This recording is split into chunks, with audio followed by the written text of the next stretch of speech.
오늘은 전문 증거에 대해서 쉽게 알려드리도록 할게요. 여기서 제일 중요한 거는 각 용어의 정의를 아는 게 중요한데 바로 설명하자면 일단은 증거는 사실 인정을 위해서 필요한 자료죠. 그냥 증거가 있으면 이런 사실이 있었다라는 걸 확정할 수 있는 거예요. 이 증거 중에 이제 전문 증거가 있는 거고 그건 좀 이따 보고 일단은 직접 증거. 잠시만요. 직접 증거와 간접 증거 그리고 간접 사실 이런 용어를 정확하게 알아야 돼요. 그것만 알면 쉬워요. 직접 증거는 사실 인정을 위해서 다른 생각이 필요 없는 거예요. 간접 증거는 사실 인정을 위해서 좀 뭔가 생각이 들어가야 돼요. 추가로 생각이나 다른 증거들이 있어야 되는 건데요. A가 B를 죽였다.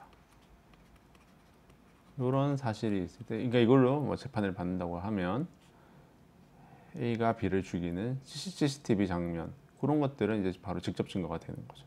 아무 생각이 필요 없이 그런 CCTV라는 증거만 보면 바로 A가 B를 죽였다는 걸 알 수 있으니까. 근데 B가 죽은 방에 이거 뭐야? B가 죽은 방에 A의 채모가 발견됐다. 일단 A의 채모가 증거가 될 건데 그게 이제 A가 B를 죽였다는 거에 사실의 간접 증거가 될 수 있는 거예요. 채모가 발견된 것 자체로는 A가 B를 죽였다고 당연히 확정할 수는 없죠. 알 수는 없는데 그냥 여러 가지 그 뒤에 다른 사정을 종합해 보거나 추론하면 그 사실에 다가갈 수 있는 것들 그런 걸 간접 증거라고 하는 거예요. 그리고 이제 간접 사실, 그러니까 A가 B를 죽였다는 게 요증 사실이죠. 그게 이제 증명을 요하는 사실이고, 간접 사실은 좀 생각하면 그냥 요증 사실이 증명될 수 있겠다. 여기서 보면 요증 사실의 전부를 간접적으로 추인하는 사실. 간접적으로 추인. 그러니까 어쨌든 이거 똑같아요. 간접 증거랑 어쨌든 좀 생각을 하면 이런 사실이 있으면 이런 사실을 추론할 수 있다. 생각하면 이런 요정 사실을 알 수 있다는 거죠. B가 죽은 현장에서 A의 채모가 발견됐는데 그 A의 채모 자체는 증거가 되는 거고 A가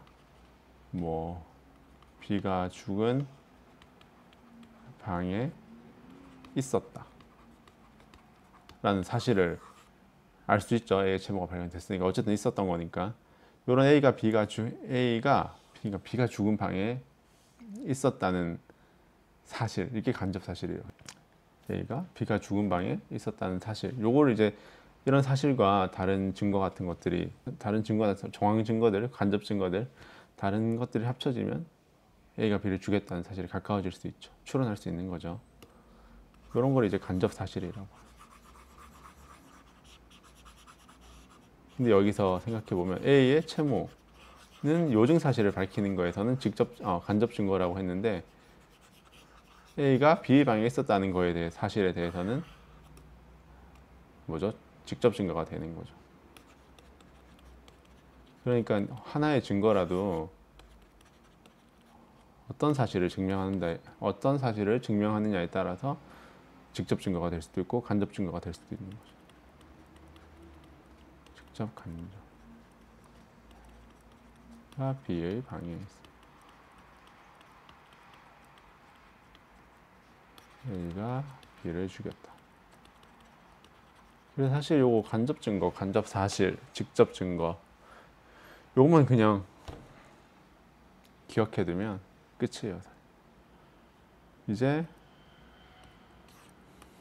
한 번에 지우는 게 있을 것 같은데 이제는 전문 증거 바로 들어가면 전문 증거는 요거 귀찮다. 직접 볼게요. 전문 증거, 전문 법칙 이거 보면 돼요. 전문은 그러니까 전문이라는 거는 법정에서 한 진술이고 이게 요증사실 입증을 위해서 제출될 때 발동되는 법칙을 일단 전문 법칙이라고 하고 제출되는 걸 전문 증거라고 하죠. 전문이 hearsay라는 건데 영어로 요거 영어로 보면 뭐 out of court statement offer to prove the 그냥 truth of the matter. 그러니까 어떤 요증 사실의 진실성 입증하기 위해서 제출되는 법정의 진술이에요. 피고인이 아니라 C가 A가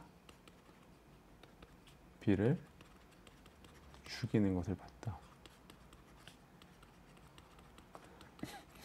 봤다라고 말했어요. 요걸 이런 말을 했는데 이게 법정에서 밖에서 법정에서 한 게 아니라 요거는 이게 만약에 증거로 제출되면 A가 B를 죽였다는 그 요증 사실 입증을 위해서 보통 제출됐겠죠. 법정에서 한 진술이고 그리고 요증 사실의 그 진실성을 위해서 제출된 거니까 전문 법칙이 적용이 되는 거예요. 그러니까 전문 법칙이 적용되면 뭐 기본적으로 증거 능력이 없는데 그 예외에 속하면 증거 능력이 생기는 거죠. 결국에는 전문 증거랑 직접 증거, 간접 증거는 서로 아무런 관련이 없어요. 그냥 전문 증거의 정의에 들어가면 직접 증거든 간접 증거든 전문 증거가 될 수가 있는 거죠. C가 말했어요. A가 B의 집 근처에서 서성이는 걸 봤어. 서성이는 걸 봤다. 이게 법정의 진술이 이렇게 있었다고 해요. 이게 A가 B를 죽였다는 요증 사실의 입증을 위해서 제출이 되면 전문 법칙이 전문 증거가 되는 거예요. 전문 법칙은. 근데 그냥 A가 B의 집 근처에 있었다. 이 사실을 입증하기 위해서 제출되면 이는 전문 법칙이 적용이 되지 않아요. 왜냐하면 요증 사실은 A가 B를 죽였다는 건데 A가 B의 집 근처에 있었다는 건 요증 사실이 아니니까 그냥 뭐 간접 사실이 될 수는 있긴 한데 어쨌든 요증 사실 입증을 위해서 한 게 아니니까 전문 법칙이 전문 증거가 아니죠. 그러면 대신 요 A가 B의 집 근처에 있었다라는 간접 사실, 이 사실에 대해서는 직접 증거가 또 되는 거예요. 전문 증거는 당연히 아니고요. 여기서는 일단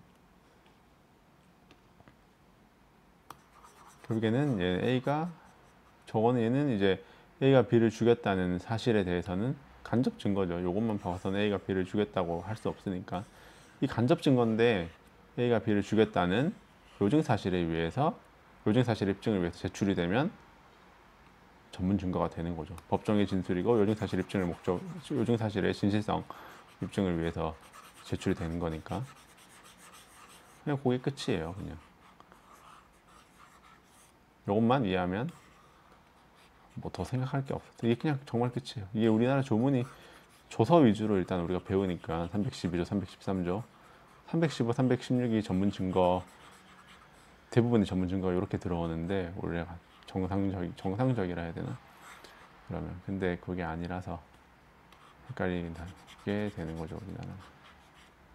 마지막으로 대신 관련성도 중요한 거죠. 증거에서 항상 관련성이 뭐 메인이잖아요. 이게 제일 중요한데 A가 B의 집 근처를 서성였다. A가 B 집 근처에 서성였다. 얘는 A가 만약에 B랑 엄청 먼 곳에 살아요. B 집이랑 엄청 먼 곳에 사는데 이 집 근처에 다른 일도 없는데 서성거렸으면 좀 A가 B를 죽였다기보다는 아무튼 뭔가 B 집 근처에 서성였다는 건 B 만나러 왔겠죠 아마. 그래서 그런 A의 B 살인죄와 관련해서 관련성이 어느 정도 있다고 판단될 수 있는데 A가 그냥 뭐 B랑 바로 근처에 살아요. 근처에 산다고 치면 당연히 집 근처에 서성일 수도 있는 거잖아요. 그러니까 이번 사건과 뭐 관련성이 없어서 그냥 증거로 채택되지 않을 수도 있죠. 이게 전문 증거가 될 수도 없는 거죠. 증거가 아니니까. 아무튼 그렇습니다.